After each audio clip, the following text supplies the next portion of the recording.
Continuing our discussion about the Cook County Board and the things that you two commissioners are doing, the first question that many people might have when they read the news accounts of nepotism and people being hired and being paid a lot of money, they're thinking, well, gee, if you need to cut the budget, I can see a place.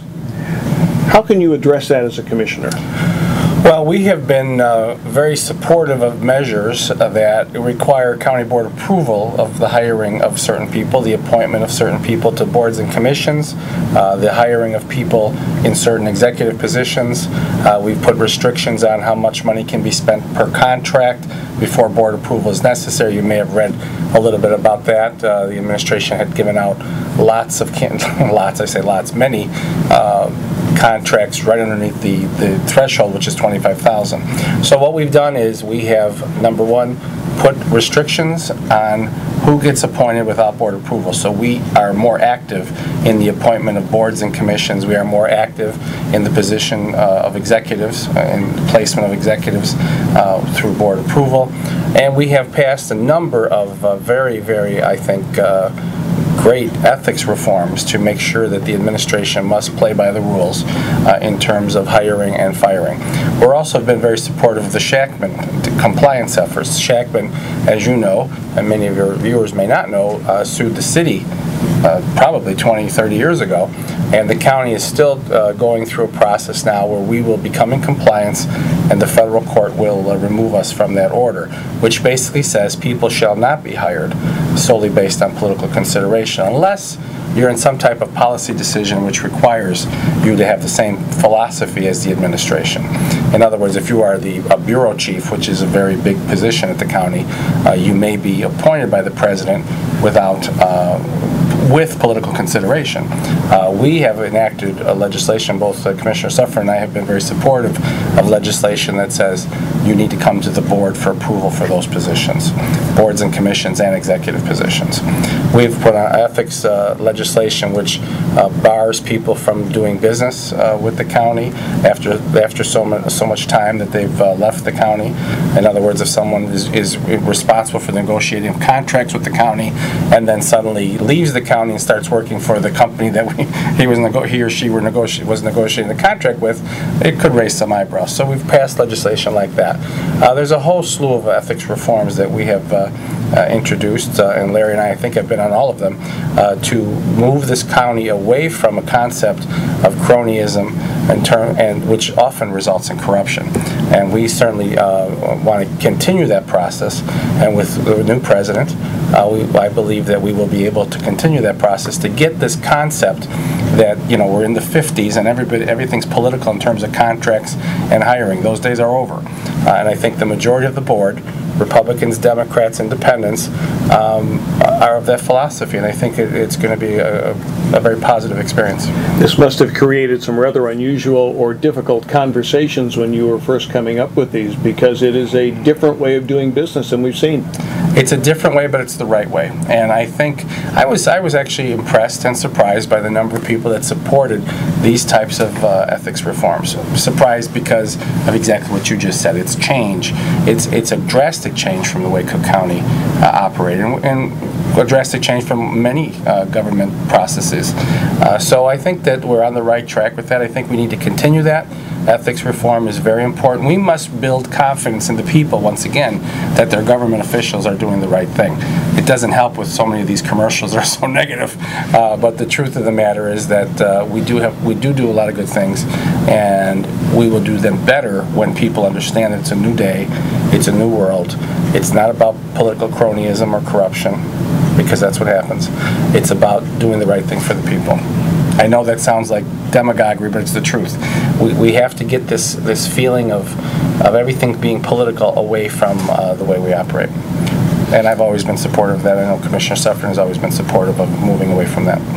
I would think that this has meant for the board itself a sort of bipartisan effort, different from what we might have seen in the past, where someone who may have been a Republican member was sort of pushed to the side because it was such a strongly democratically controlled board.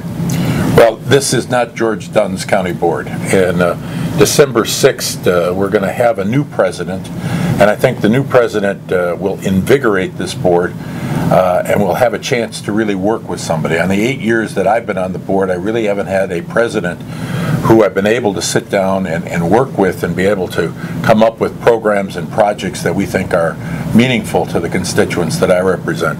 The county board, as Peter said, is stealth government. Even today, people don't fully understand it. We get a little bit more coverage in the newspapers than what we've done in the past. But if we were a state in the Union, we'd be the 17th largest state in the Union. I mean, we are a significant government providing some core services. So I think that we're both excited about the future. In the remaining days of the Stroger administration, we both are committed to containing him from doing anything more to try to offend the public's sensitivities to what government should be. And I think that we'll get through these remaining days, and on December 6th, we'll be able to start again. One of the things that I'm optimistic about is that the new president, I think, will have a new vision for economic development with the suburbs. And I think that with towns like Morton Grove, the county will become a better partner in being able to use the tools we have to help a business that will create jobs with their property taxes, maybe get other federal stimulus dollars that can come through a county and give it to a village like this to work on economic development. We have not been a good partner up to this point, and so I'm optimistic that that's one of the areas where Morton Grove will see a change with the new president and the new board on December 6th. How do you put out that hand of welcome to the villages who are looking for support from the county? What are the first steps you can take? Well, I think that, and I can speak for Alderman Preckwinkle, who happens to be the person I'm supporting for this job. She is committed that the day after the election, she is going to reorganize her staff so that every one of the municipal conferences will have a contact person from the county, which we don't have now. And then she has told me that she wants me, and I'm sure the same thing will happen with Peter, the mayors within our districts will put together meetings for her. And I can't remember any meeting that I've had with the mayors of Morton Grove and President Stroger in the last 4 years, because he just hasn't been involved in suburban issues. And I think that one of the reasons it becomes bipartisan, I represent City of Chicago, 2 city wards and a suburban area. Peter represents parts of 2 or 3 city wards, 4 city wards and a suburban area. So we are sensitive to trying to bridge the needs of suburbanites with the needs of the people of the City of Chicago. We understand this region can only work well if both the city and the suburban parts are working together. And I think that we're optimistic that with the new president on December 6th, we'll be able to bridge some of those things and get some positive programs going. It would seem like no matter what we talk about in terms of service, the one issue that seems to be popping up in the conversation is money. And in the tough financial times that we're in today, you really are working hard to make sure the local areas can generate more income for themselves, which then, of course, in turn generates more income for the government. Well, it's just another reason why we must continue to reinforce the partnership between local government and their county government. Actually, the mayors of our county, the suburban mayors especially, and Mayor Richard Daley, have been developing a very positive relationship with each other. It's not about city versus suburbs anymore. It's about Cook County versus some county in Wisconsin or Indiana or somewhere else.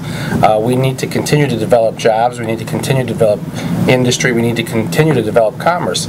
And with the 128 suburban communities working with the county on a closer level, we can actually save each other money and get things done better, because when people work together, obviously you have a better result.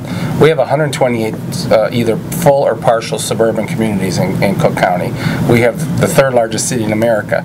We put those together with their county government to be it could be a great stimulus. It could be a great developing tool for our county. One of the things you mentioned in our first part of the discussion, among the things county government does, are your hospitals. With the incoming health care legislation, how is that going to affect your hospitals? Well, the jury's still out on totally on how it's going to affect it, because Cook County is not unique, but we're much better off than most places in that we already have a public health system in place. We have a main hospital. We have 2 other hospitals, and their roles are going to be changing. without even discussing the federal impact, on a local level, those roles are going to change. We have clinics all through the county, and we have many people today who are in need of those public health services. Now, the federal health plan will certainly impact that. So we have to see how we can enhance the way we operate with the federal health plan, if it in fact is implemented the way it's talked about. So again, the more partnerships we create, and we have created, and we should continue to create partnerships with private hospitals in our county too. We're all in this together. We're trying to keep the public health on a very positive level. That means we work with the other hospitals. That means we work with the federal government and the state to maximize our dollars so that we can get the best product for our people. And the federal health care plan, we've asked the hospital administration, who is now an independent hospital board, Commissioner Suffredin worked very hard on passage of that. I believe I was very supportive of creating an independent hospital board to take it away from the politics of Cook County and to run the hospital and the hospital system in a good way. They've been asked to fully discuss with us how the federal health care plan will affect the way we operate locally. But I think there's still a lot of questions. So we're still working on it. Well, I'd like to thank you two for joining us. We have been joined by Pete Silvestri and Larry Suffredin, both county board commissioners, and they've been speaking to us about the different elements of the county board and how the county board is forging a new relationship with suburban government. I'm Christopher Michael.